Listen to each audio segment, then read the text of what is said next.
Thank you very much, Tony. Ladies and gentlemen, good morning to you and warm greetings from across the Tasman Sea, and thank you for the welcome that you have accorded to the New Zealand contingent at your conference.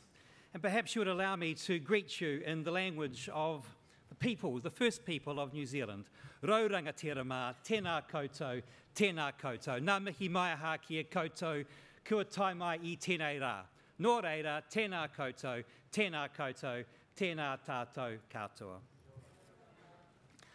I want to focus today on two investment approaches at raising achievement in the New Zealand context. I have been asked to talk about New Zealand content. I have 15 minutes and I've chosen two investment approaches that I thought that you might be interested in terms of this audience today. I want to make the point at the outset that these two investment approaches that I'm going to talk about are contested. Contestation, of course, in education is expected, and it's also welcome because it's through the contestation that you get greater understanding and better policy. I haven't got time to explore the contestation today, but I do want to acknowledge that it exists.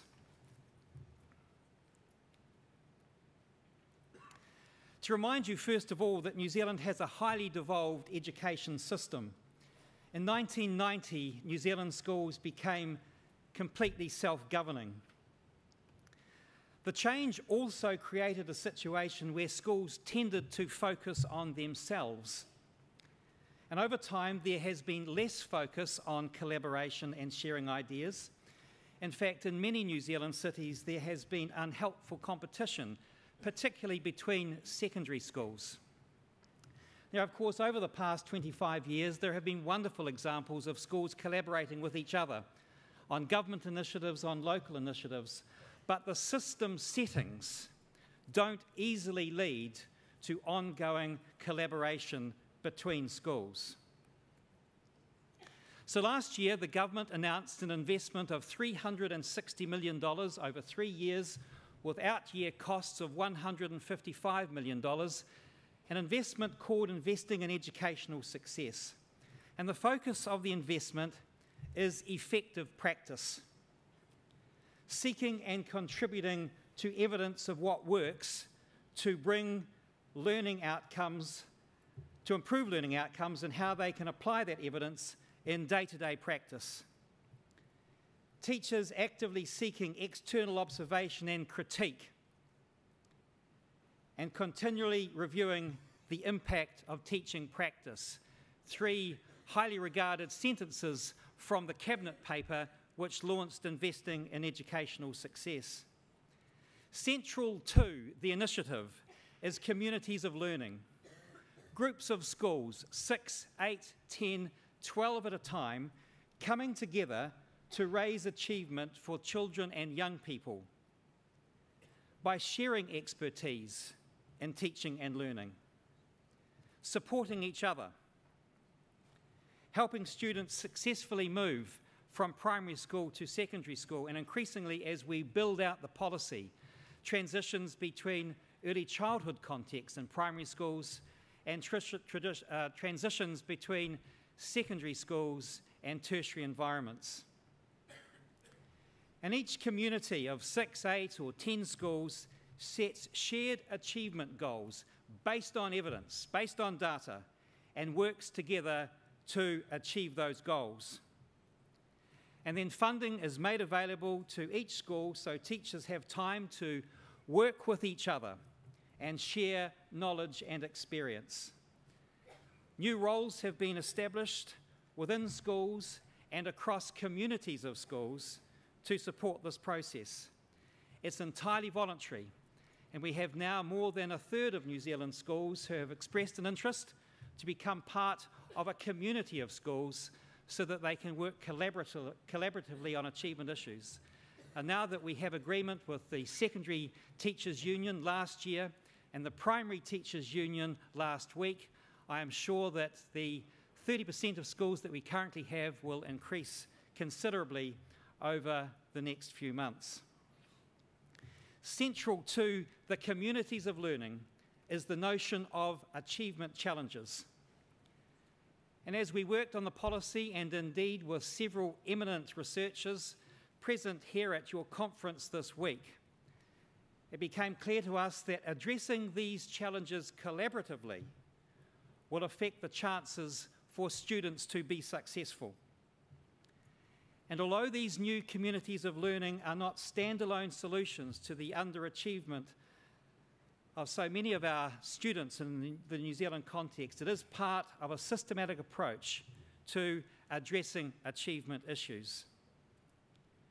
In short, communities of learning will identify priorities, build capacity within and across mainstream and multi-medium schools, and use resources in a way that contribute to shared objectives, and hence the leadership challenge in the devolved context of the New Zealand environment.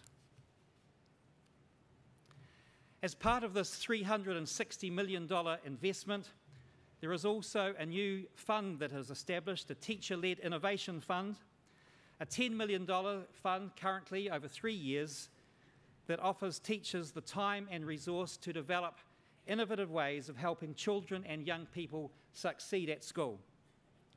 The first round has just been completed and we have 39 successful projects that are underway. And this fund will allow teachers to undertake practical research, action research in classrooms with other teachers to find ways to help individuals and groups of students succeed. These teachers must work with academics and researchers to test the ideas, to frame them up appropriately, and of course the need to share what works with schools and other educators in New Zealand.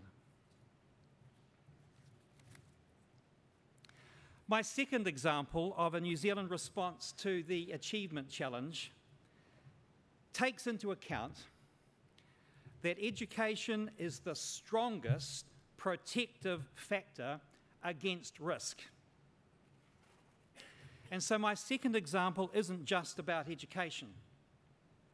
It's about the whole of an individual's life course. We heard from Jim earlier and the risks that he mentioned. We can't, of course, take away those risks overnight. We can't remove deprivation overnight. The effects of alcohol and drug abuse, long-term benefit receipt, and the compounding effect of all of those risk factors. But education can ameliorate the risk. Education gives options and choices. And so by using advanced analysis, we can identify those students most in need of support. And this, in turn, can inform more targeted interventions by the Ministry of Education and other social agencies. In New Zealand, we have 60,000 students per cohort, 60,000 individuals born each year, going through the New Zealand education system from age 5, 60,000 at a time. 7,000 of those 60,000 are at high risk of not achieving. Traditionally, education has not worked for those students. But we know the markers. We know the risk factors. There is no surprise about the markers.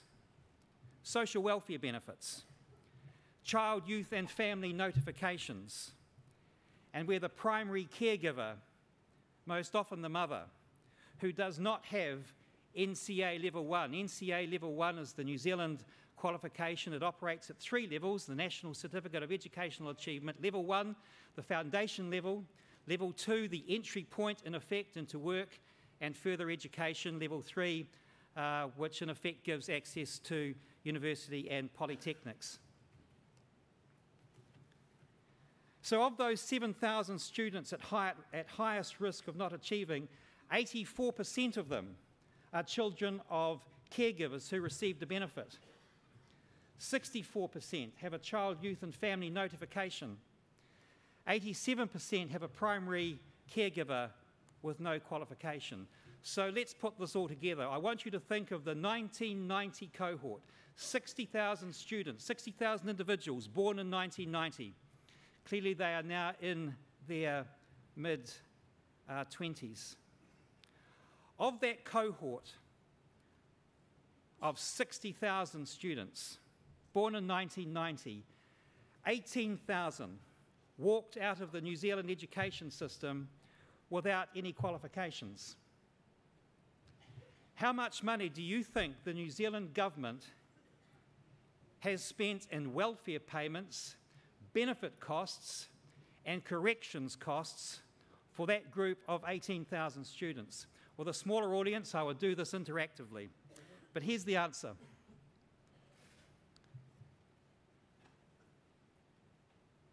In that first series of bar graphs on the left,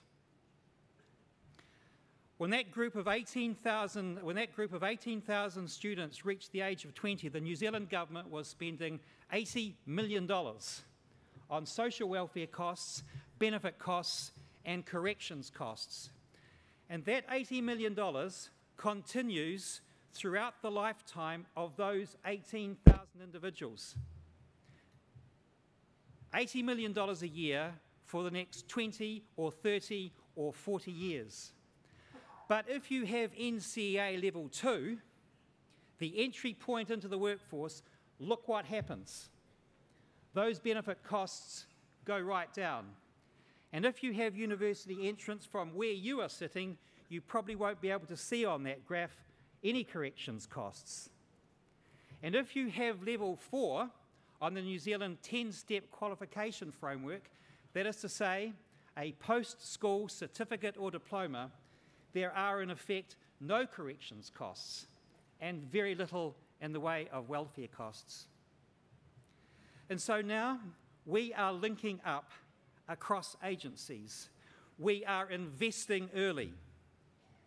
We know the names of those students. We know where they go to school. We know their needs. Numbers, names, needs. And for the first time in New Zealand, we are addressing inequality, student by student, nuanced, tailored, numbers, names, needs. And it's working. Just a few years ago, we had 44% of our Indigenous population gaining NCEA level 2, the entry point into the workforce or further education. An intolerable situation.